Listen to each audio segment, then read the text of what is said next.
Voilà, excusez-moi, je me suis fait interrompre. C'est pour ça que j'ai dû arrêter la vidéo, puis vite la mettre en ligne, parce que j'arrivais pas à poursuivre la suite directement. Alors je me suis fait interrompre, excusez-moi. Je reprenais la vidéo, alors où j'en étais, Voilà, cette femme est une blasphématrice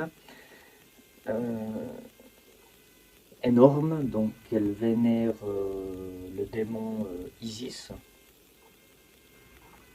Donc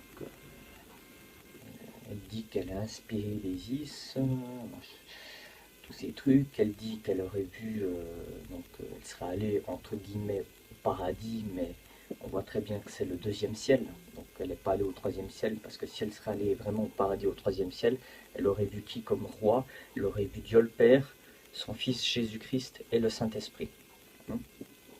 Donc là, elle est allée au deuxième ciel, où elle a été, je pense, en proie aux dragons, aux sorcières, voilà.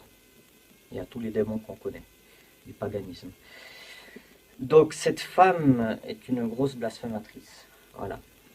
Donc j'en étais revenu au nom du Seigneur Dieu. Voilà. Le Seigneur Dieu, on peut l'appeler Yahuwah pour le Père, Yahuwah en disant Dieu en général, Yahshua, Yahushua pour le Fils, donc Jésus-Christ, et Roi Yahuwah, Akodesh, Roi Akodesh Yahuwah, donc l'Esprit Saint. Voilà. Qui est le vrai Dieu. Il est le vrai Dieu. Voilà, bref, voilà. Allez, excusez-moi parce que j'ai été interrompu. Voilà, alors cette femme est une grosse blasphématrice, hein. Elle est au même niveau de certains faux prophètes que je ne vais pas nommer ici parce que j'ai déjà fait beaucoup de vidéos contre eux. Cette femme dit que, tenez-vous bien, dit que Dieu est une femme. Donc que Dieu serait une déesse en fait, une déesse mère. Donc on voit là très bien le paganisme de la déesse mère et patati et patata. Donc non, la déesse mère est Satan ou un agent de Satan. Dieu est père, masculin du sens spirituel. Dieu le Père est Dieu, la déesse mère est Satan. Voilà. Dieu n'est pas une déesse mère, Dieu, c'est Dieu le Père, c'est tout. Donc elle dit que Isis, c'est Dieu, donc c'est complètement faux. Isis n'est pas Dieu. Isis est Satan. Ça, je le tiens de source sûre parce qu'il y a même les fameux, ceux qui ont fondé le New Age, tout ça, la Helena Blavatsky ou un truc comme ça, a bien dit que Isis est un des nombreux noms de Satan. Donc voilà. Donc elle vénère le diable en forme déguisée, hein, en forme de femme. D'ailleurs, on peut voir beaucoup de statues qui reviennent en son honneur, par exemple la statue de la liberté, et plein d'autres statues, la Joconde. Ce sont des représentations d'Isis, le démon. Et là où cette femme devient dangereuse, c'est qu'elle se prétend elle-même l'incarnation de Isis, et vu que pour elle, Isis, ça serait Dieu, elle se prétend être Dieu, entre guillemets. Ce qui est très grave, hein. Cette femme se prétend être Dieu, mais un faux Dieu, hein, vu que Isis, c'est pas Dieu. Donc cette femme est pire qu'un prophète, elle est vraiment... c'est une illuminée, elle est complètement illuminée. Après, où c'est dangereux, c'est que cette femme fait de l'opposition contrôlée. Elle dit combattre les dieux babyloniens, elle dit combattre les dieux hindouistes, machin truc, et que les dieux de l'Égypte antique ils sont gentils, patati patata, ce qui est juste faux. Quand on regarde la Bible, que ce soit les dieux babyloniens, que ce soit les dieux phéniciens, de la Syrie, babyloniens, sumériens, et que ce soit les dieux de l'Égypte, ils sont tous dans le même sac. Dieu,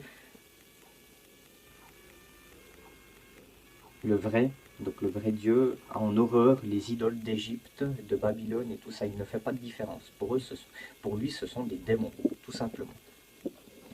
Donc elle prétend combattre, entre guillemets, Marduk, Baal, Bel Marduk. Ce qui me fait extrêmement rire parce qu'elle combat un démon par un démon. Donc un démon ne peut pas chasser un démon. Bon, bref, elle est dans son délire. Et le pire dans tout ça, c'est qu'elle blasphème le Seigneur Jésus à un point, mais c'est juste horrible. Elle est en train de blasphémer Jésus-Christ. Mais j'ai jamais vu ça. Hein. J'ai jamais vu autant de haine contre Jésus-Christ. Donc là, on voit bien qu'elle est de Satan. Hein. Elle est de Satan, cette femme. Elle prétend que Krishna, donc des idoles païennes, hein, dont des sources sûres que Krishna est un démon. Hein. Elle assimile Jésus au démon hindou. Elle assimile Jésus au démon babylonien. C'est juste un blasphème énorme. Et encore pire, elle dit que c'est Satan, Lucifer. C'est juste énorme. Là où on voit bien la prophétie d'Ésaïe, viendra le jour où ceux nommeront la lumière ténèbres et les ténèbres lumière, et transformeront l'amertume en douceur et la douceur en amertume. Donc cette femme vénère, elle, Satan et Lucifer, parce que Isis, c'est Satan et Lucifer. Donc elle prétend que les dieux babyloniens, tout ça, Ishtar, Astaroth, donc le démon, hein, ce n'est pas Isis, c'est faux. Quand on regarde vraiment bien les connexions, Ishtar, Astaroth, Isis, c'est bel et bien la même entité, bel et bien le même démon. Donc voilà, elle vénère donc les dieux de l'Égypte antique, elle vénère donc Amon, Apis, tous les dieux de l'Égypte antique, Horus, Osiris, patati et patata. Sauf qu'il y a eu, j'ai vu une vidéo du missionnaire Kevin Gall, que Dieu le bénisse au passage, où il disait justement quand il y aura le nouvel ordre mondial installé, il faut que je retrouve la vidéo, hein, et si je la retrouve, j'essayerai par tous les moyens de vous la mettre, où justement Kevin Gall dit que quand il y aura le règne de l'Antichrist, les dieux de l'Égypte antique seront réhabilités, il y aura justement Horus, Isis, voilà, et tout le patati. Donc Horus est une figure de Satan, hein, c'est Lucifer. Osiris, la même chose, hein, c'est une figure de Satan, de Lucifer. Donc j'ai un verset pour cette femme qui dit qui s'inspire en plus qui essaie de s'inspirer de la Bible sous l'influence du diable Isis. Isis c'est Satan, je le répète. Donc du sens qu'il y a des passages falsifiés et des passages qui sont restés authentiques. C'est vraiment du gros n'importe quoi. Donc je vais vous lire un passage où justement Dieu, le vrai, juge Apis et Ammon. Donc vous pouvez aller voir sur internet c'est qui l'idole Apis, c'est qui Ammon. Donc voilà, donc voilà, prophétie sur l'Égypte, donc c'est Jérémie chapitre 46 à partir du verset 14. Jérémie 46 à partir du verset 14. Annoncez-le en Égypte, proclamez-le à Migdol, proclamez-le à Memphis et à Tachpanès, dites prends position et prépare-toi, car l'épée dévore tout autour de toi. Pourquoi tes idoles du dieu Apis sont-elles emportées? Ce dieu ne tient pas debout parce que l'Éternel le renverse. Donc c'est bien écrit, l'Éternel le renverse. Le nombre de ceux qui trébuchent augmente. C'en est au point qu'ils tombent les uns sur les autres. Ils disent, retournons au plus vite vers notre peuple, dans notre pays natal, loin de l'épée destructrice. Là-bas, ils disent à propos du pharaon, du roi d'Égypte, il fait beaucoup de tapage, mais il a laissé passer la bonne occasion. Je suis vivant, déclare le roi, celui dont le nom est l'Éternel, le maître de l'univers, aussi vrai que le Tabor figure par la montagne et que le Carmel s'étend jusqu'à la mer, il arrive. Voilà. Donc là, on voit que Dieu a jugé le démon Apis. Donc voilà. Et là, donc cette femme prétend aussi vénérer Ammon. Hein, c'est un démon, hein, ça veut dire celui qui est caché. Donc, tiens donc, c'est qui se cache, si ce n'est autre que le diable. Donc là, on voit que Dieu a jugé le démon Ammon. Donc à partir du verset, toujours au chapitre 46, à partir du verset 25, l'Éternel, le maître de l'univers, le Dieu d'Israël, a dit « Je vais intervenir contre le Dieu Ammon de No, contre le Pharaon, l'Égypte, ses dieux et ses rois, contre le Pharaon et ceux qui ont placé leur confiance en lui.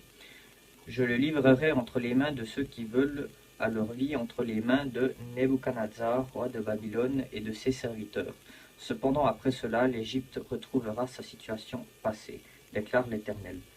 Quant à toi, mon serviteur Jacob, n'aie pas peur, ne te laisse pas effrayer, Israël. En effet, je vais te livrer de la terre lointaine, je vais délivrer ta descendance du pays où elle est déportée. Jacob reviendra pour connaître la tranquillité et la sécurité. Plus personne ne l'inquiétera.